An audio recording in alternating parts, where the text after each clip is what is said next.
nothing is more important than finding a role in the community, finding a way to get involved. And I hope after today that even after the discussions, always feel inspired, feel motivated.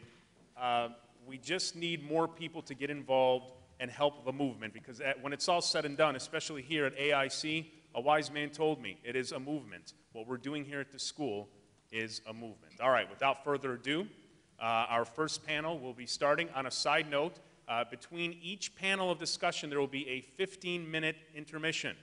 And I want to make it very clear, this is a real 15-minute break, so kindly make sure to be prompt and be ready for our next panel of discussion again. It's 15 minutes, and let's move on here. The first panel, which is going to be about the American foreign policy and the Muslim world. The moderator is Azeem Ibrahim. Azeem Ibrahim is a fellow at ISPU and a research scholar at Harvard University. He is also a member of the University of Chicago's Harris School of Public Policy's Dean's International Council. Mr. Ibrahim has been named an emerging world leader by Yale in their World Fellows Program and a top 100 global thinker by the LSDP European Social Think Tank. It is my pleasure to welcome the moderator, Azeem Ibrahim, who will be introducing the rest of today's panel.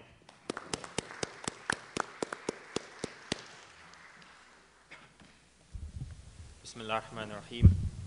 Assalamu alaikum. First of all, before I start, I would like to take this opportunity to thank Dr.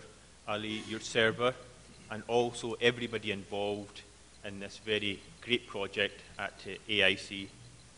This is truly a remarkable place.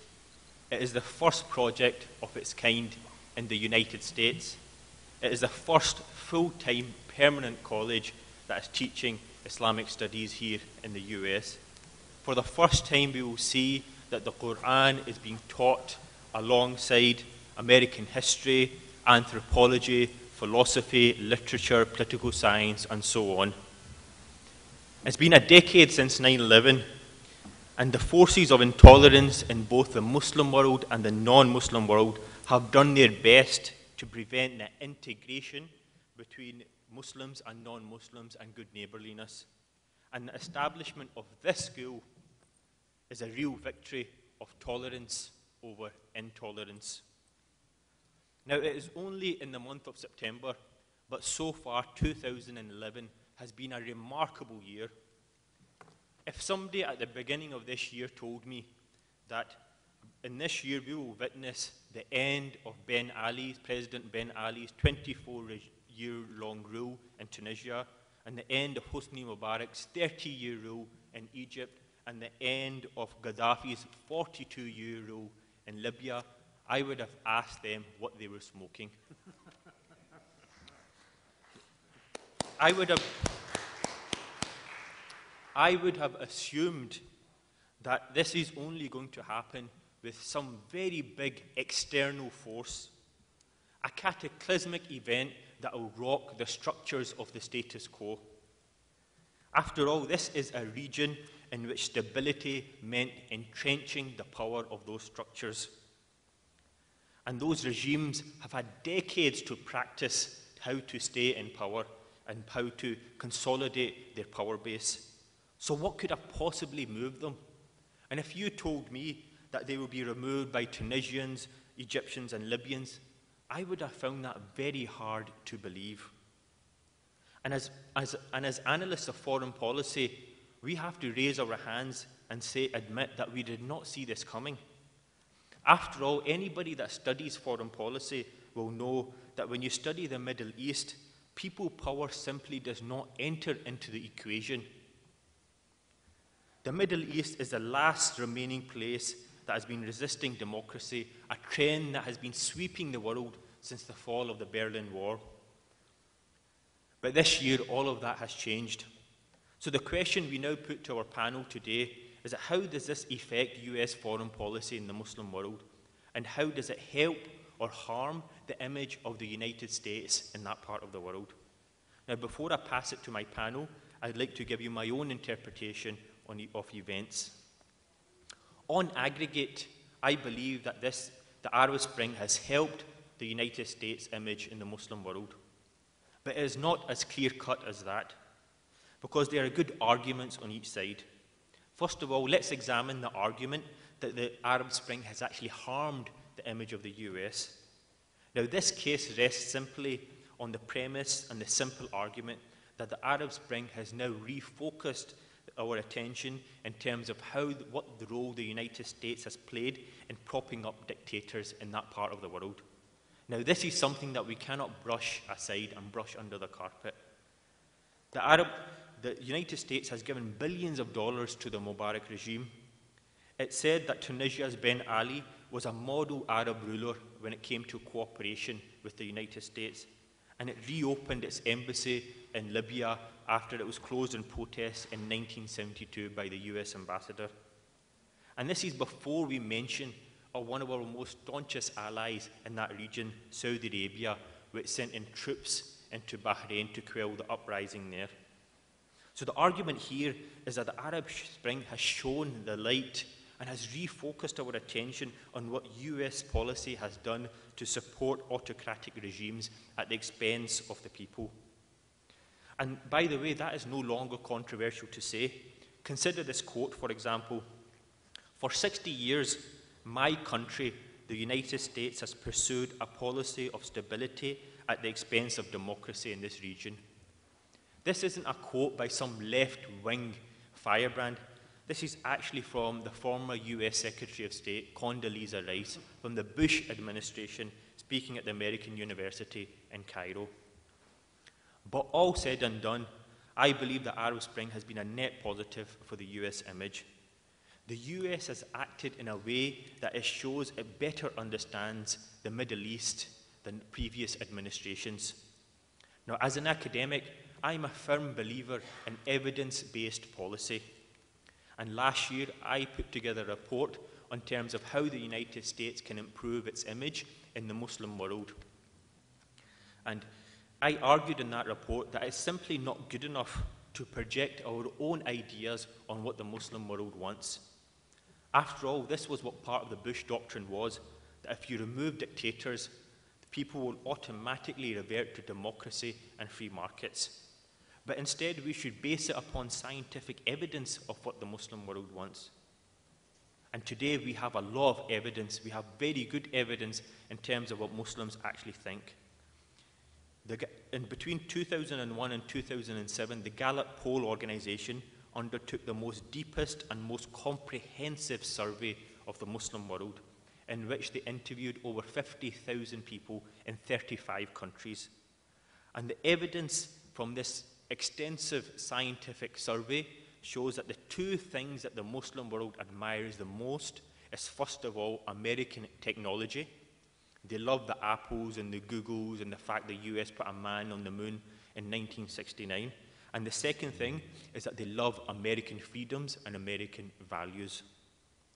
At the same time, the evidence shows that the two things that they dislike the most is a lack of respect that is shown to Islam.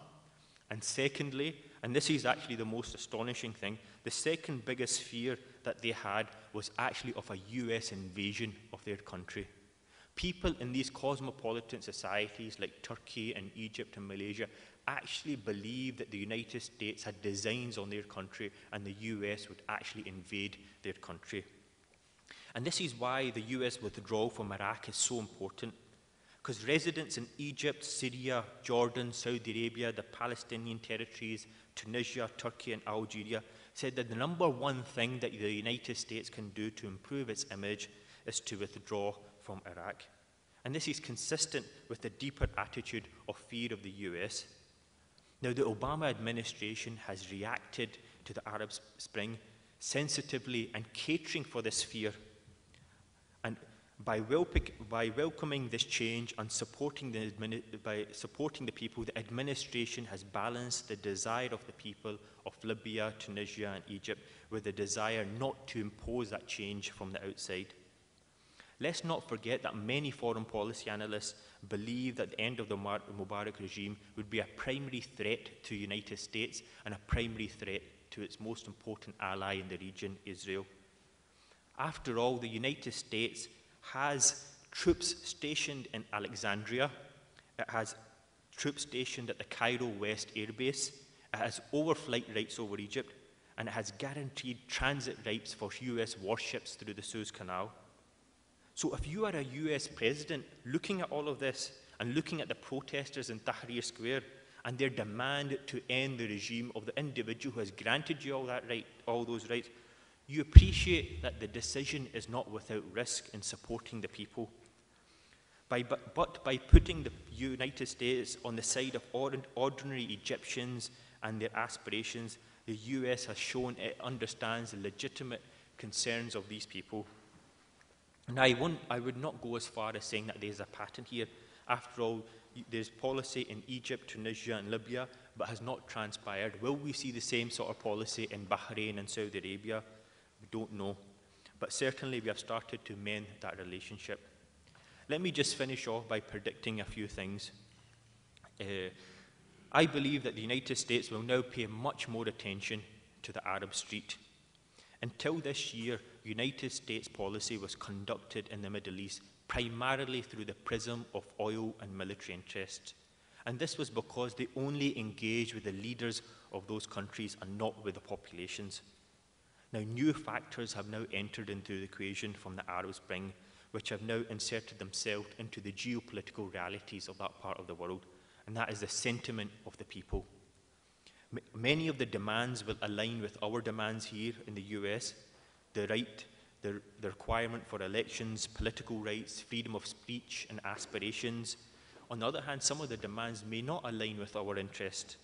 For example, the new Egyptian regime is likely to get much tougher with US military presence in their country. And that means that relations will be less predictable than they have been in the past.